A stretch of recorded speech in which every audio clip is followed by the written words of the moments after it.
Guys, welcome to Photizomed YouTube channel. Today we'll be talking about embryology, and that's the summary of early embryonic development.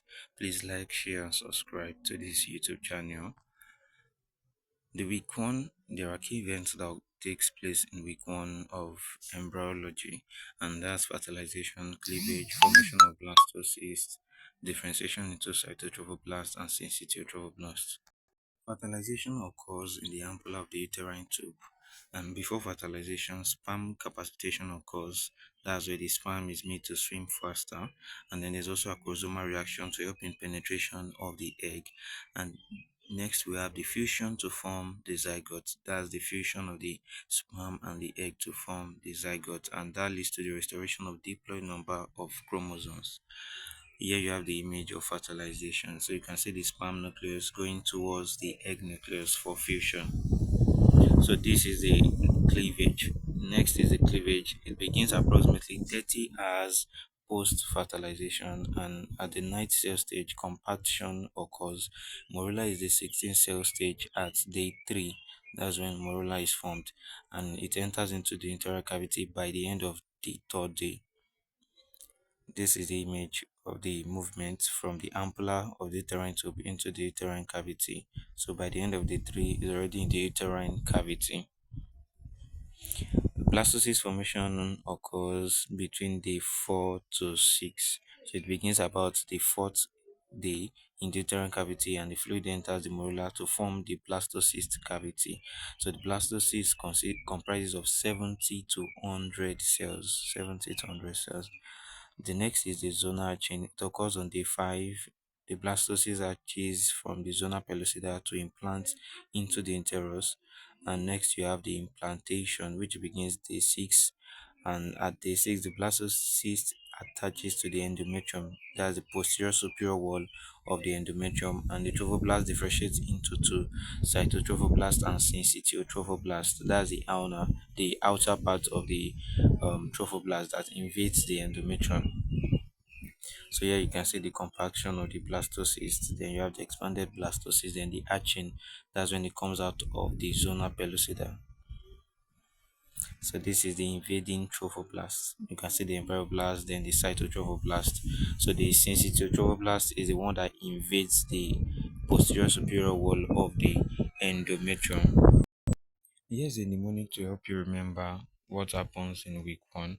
Zygotes multiply before blasting into uterus. So zygote, that's the Z, and morula, that's the M, blastocyst, the B, blastocyst arches, that's the blasting, and then I for implantation, U for uterus. So there's formation of zygote, then formation of morula, that's the 16th cell stage. Then you have the blastocyst, which is formed after the blastocyst cavity has been formed, and then you have blastocyst arches. That's when it comes out of zona pellucida. And next is implantation, when it implants in the posterior superior wall of the uterine wall. Talking about week two, the week two is also known as week of twos, and the key things to note in week two is two layers of trophoblast and embryoblast, two cavities, two extraembryonic membranes, two types of yolk sac, formation of chorionic cavity, and precaudal plate. So the trophoblast differentiates into two layers: cytotrophoblast, that's the inner layer and is mitotically active, while the syncytiotrophoblaст is the outer layer. It is invasive and it secretes human chorionic gonadotropin. The human chorionic gonadotropin maintains the corpus luteum. Next is the embryoblast that differentiates into two layers, and that's why we have the terminology known as bilaminar germ disc. So it differentiates into two layers. That's the epiblast, that's the columnar cells facing the amniotic cavity and is on the ventral side, and the hypoblast, that's the cuboidal cells facing the yolk sac on the dorsal aspect. So the embryoblast differentiates into two: epiblast and hypoblast. There's also two cavities that are formed. There's amniotic cavity, which is above the epiblast, and primary yolk sac, which is below the hypoblast. So you can see them in this image: amniotic cavity above the epiblast, and then primary yolk sac below the hypoblast. Two embryonic extraembryonic membrane also develop. extraembryonic mesoderm, that's the somatic mesoderm, which lines the cytotrophoblast and the amnion, and then we also have the extraembryonic splanchnic mesoderm. It surrounds the yolk sac. There are two types of yolk sac that are formed: the primary yolk sac, which is the early form, and then we have the secondary or the definite yolk sac, which is smaller and it forms after the extraembryonic xylem appears. So those are two types of yolk sac, two extraembryonic membranes. So you can see them in this image: amniotic cavity and secondary yolk sac. You can see the extra embryonic coelom also, and here you can see the extra embryonic somatic mesoderm and the extra embryonic splanchnic mesoderm. Next is the formation of chorionic cavity. That's the extra embryonic coelom. It forms within the extra embryonic mesoderm and it separates the embryo and the amniotic cavity from the cytotrophoblast. There's also the formation of precaudal plate. It's a thickened area of the hypoblast which will later form the future mouth region. That's at the cranial end of the embryo. So you can see that in this image, the precaudal plate, it is formed at the cranial end of the embryo.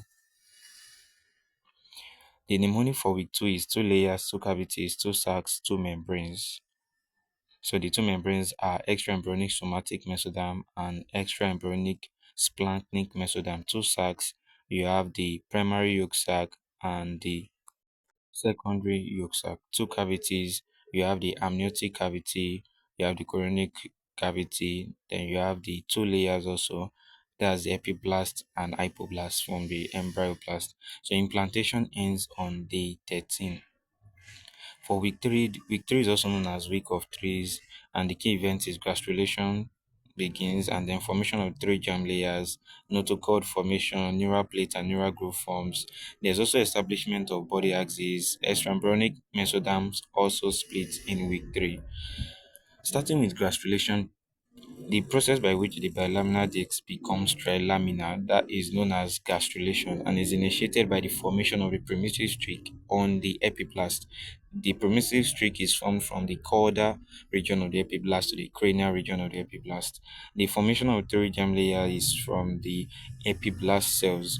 So the ectoderm is formed by the remaining epiblast cells. Mesoderm is formed by the migrating epiblast cells between the epiblast and the hypoblast, and the endoderm is formed from the epiblast cells that replace the hypoblast.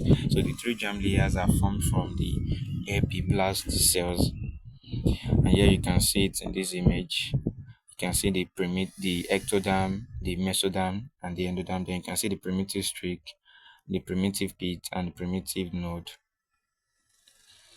The notochord formation, the notochord is a rod-like structure and is formed from the mesoderm. It defines the embryo's axis and it induces the overlying ectoderm to form the neural plates that's the beginning of neurulation. And some of the things it secretes is to induce the ectoderm, it secretes nogin, follistatin, codeine. So those are some chemicals that are being secreted so that it will induce the overlying ectoderm to form neural plates. If those chemicals are inactivated or antagonized, the ectoderm will form the epithelial cells. That's like skin. So it will form skin and epithelial tissues generally that way. Next is the neural plate and neural groove. The neural plate forms from the ectoderm conducted by the notochord.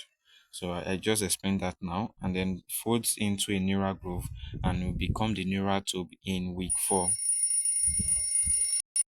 Establishment of body axis also occur in week 3, and that's craniocaudal, dorsal, ventral, left, right axis, and then there's formation of primitive node and streak. So the primitive node and streak actually plays a major role in the establishment of the body axis. The extraembryonic mesoderm splits, and it now continues as the um, contributes to the formation of the chorion and the connecting stalk. The connecting stalk becomes the future umbilical cord. So the mnemonics for week 3 is three layers, three axes, three streak structures. There are also three germ layers, that's the ectoderm, mesoderm, and endoderm. Three axes, that's the craniocaudal, the left and right, the dorsal and ventral, and there are three structures from the streak: primitive streak, node, and notochord. Thank you for listening. Please like, share, comment, and subscribe.